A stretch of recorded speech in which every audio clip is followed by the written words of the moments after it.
அஸ்ஸலாமு அலைக்கும். எப்படியும் எல்லா ஆண்களும் இப்படித்தானே? நிக்காஹ் முடிந்து முதல் சில நாட்கள் மட்டுமே பாசம் இருக்கும். பிறகு எல்லாம் ஒரு காட்டிக் கொடுப்பு மட்டுமே ஆகிவிடும். பாத்திமா முணுமுணுத்தாள். என் பாத்திமா, கடந்த 4 வருடங்களாக ஒரு முறை கூட தவறாமல் நான் உனக்கு பரிசு வாங்கிக் கொடுத்திருக்கிறேனே. இந்த முறை நான் கொஞ்சம் சிரமத்தில் இருந்ததனால்தானே? அதையேதான் நானும் சொல்கிறேன். யூஸ்பிக்கா, கடந்த 4 வருடங்களாக நம்முடைய நிக்காஹ் ஆண்டு விழாவுக்கு நீ எனக்கு பரிசு வாங்கிக் கொடுத்திருக்கிறாய். இப்போது நான் உனக்கு பழையவளாகிவிட்டேனே. அதனால்தானே இந்த முறை பரிசு வாங்கவில்லை. சிரமம் என்று எல்லாம் சொல்கிறாய். பாத்திமா, இன்னைக்கு ஒரு நல்ல நாள் அல்லவா? நீ சண்டைக்கு நிற்காதே. நம்முடைய முதல் நிக்காஹ் ஆண்டு விழாவுக்கு நான் உனக்கு ஒரு ஜோடி ஆடை வாங்கிக் கொடுத்தேன். 2வதுக்கு ஒரு மோதிரம், 3வதுக்கு ஒரு கம்மல், கடந்த வருடம் கைச்சங்கிலி. இப்போது நீ சொல், காலம் செல்லச் செல்ல என் பாசம் கூடியதா குறைந்ததா? பதில் முட்டுப்பட்டாலும் பாத்திமா விடுவதற்கு தயாராக இல்லை. நான் ஏன் உன்னிடம் பரிசுகளின் கணக்கை சொல்ல வேண்டும்? இல்லை, என் பாத்திமா, என் பாசம் குறைந்து விட்டதாக நீ சொன்னபோது சொல்லிப் போனேன். யூசுப் மெல்லிய குரலில் சொன்னான். அதற்கு பதில் சொல்லாமல் கோபத்துடன் பாத்திமா சமையலறையை நோக்கி நடந்தாள். பாத்திமா, நான் கிளம்புகிறேன். என்னை ஒரு முறை வழி அனுப்பிவிட்டு போ. ஆனால் பாத்திமா அதை கேட்ட பாவனை காட்டவில்லை.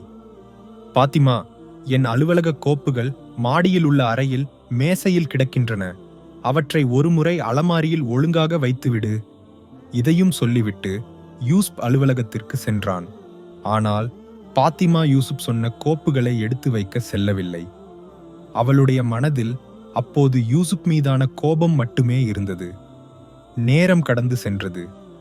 மதியமான போது உணவு உண்டு பாத்திமா படுக்கை அறையில் சென்று படுத்தாள். சற்று தூங்கிய நிலையில் தொடர்ந்து ஒலிக்கும் மொபைல் ஒலியை கேட்டு பாத்திமா தூக்கத்தில் இருந்து விழித்தாள். அப்பாதான் போனில் இருந்தார். ஹலோ அப்பா. ஹலோ மகளே. என்ன அப்பா? அப்பாவின் குரலில் ஏதோ ஒரு பதற்றம். மகளே, அது நம்முடைய யூஸ்பிக்கு என்ன ஆனது அப்பா? பாத்திமா அதிர்ச்சியுடன் கேட்டாள். மகளே, காலையில் அலுவலகத்திற்கு செல்லும்போது யூசுப்பின் பைக்கும் எதிரே வந்த பேருந்தும், அதுவரை யூசுப் மீது இருந்த பாத்திமாவின் கோபம் ஒரு நொடியில் வலியாக மாறியது. அப்பா, யூஸ்பிக்கு எந்த மருத்துவமனையில் இருக்கிறாரு? என் யூஸ்பிக்கு என்ன ஆனது அப்பா? பாத்திமா அழுது கொண்டே கேட்டாள். பிரச்சனை ஒன்றுமில்லை மகளே, நான் யூசுப்பை அழைத்து வருகிறேன். நீ பயப்படாதே. ஆனால் நேரம் நிறைய கடந்தும் அப்பாவும் யூசுப்பும் வரவில்லை. வீட்டிற்கு அம்மாவும் உறவினர்களும் ஊர்க்காரர்களும் வரத் தொடங்கினர். எல்லோருடைய முகத்திலும் ஒரு மங்கிய தோற்றம். தன்னை பார்த்த அம்மா அழுகையை அடக்க முயற்சிப்பதை பார்த்த பாத்திமாவுக்கு ஏதோ தவறு நடந்திருக்கிறது என்று தோன்றியது. விரைவில் அவள் அந்த இதயத்தை உடைக்கும் உண்மையை வலியுடன் உணர்ந்தாள். ஒரு சிறிய காரணத்திற்காக சண்டையிட்டு நான் காலையில் வலியுடன் அனுப்பிய என் யூசுப் இனி இந்த பூமியில் இல்லை. எவ்வளவு மனவேதனையுடன் என் யூசுப் இன்று காலை இந்த படியை இறங்கிச் சென்றிருப்பார். பாத்திமா மனவேதனையுடன் நினைத்தாள். பின்னர் சுயநினைவு இழந்து உரத்து அழுதாள். நாட்களும் வாரங்களும் கடந்து சென்றன. அப்படி இருக்கையில் ஒரு நாள் திடீரென யூசுப்பின் வார்த்தைகள் பாத்திமாவின் மனதில் ஓடி வந்தன.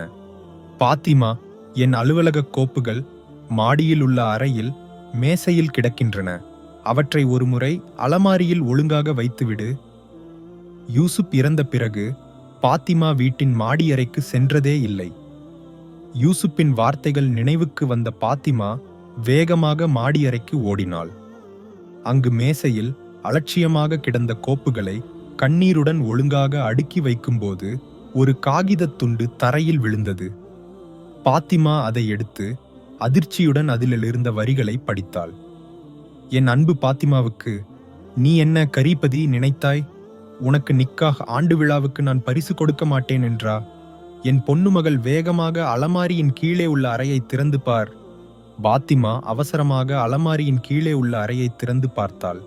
அங்கு கண்ட காட்சி பாத்திமாவை அழ வைத்தது. ஒரு அழகிய பெட்டியில், அதைவிட அழகிய வடிவமைப்பில் ஒரு நெக்லஸ். அதற்கு அருகில் ஒரு உலர்ந்த ரோஜா மாலையும் அதற்கு அருகில் ஒரு குறிப்பும். கலங்கிய கண்களுடன் பாத்திமா அந்த குறிப்பை படித்தாள். மகிழ்ச்சியாக இருக்கிறதா என் பாத்திமாவுக்கு? எனக்கு தெரியும், உன் அந்த அழகிய கண்கள் இப்போது மகிழ்ச்சியால் விரிந்திருக்கும். உன் இப்போதைய மகிழ்ச்சி நிறைந்த வார்த்தைகளை நான் ஒருமுறை கேட்கட்டும். வேகமாக நீ எனக்கு அழை. ஒவ்வொரு நிமிடமும் நான் உன் அழைப்புக்காக காத்திருக்கிறேன். உன் சொந்த யூஸ்பிகா.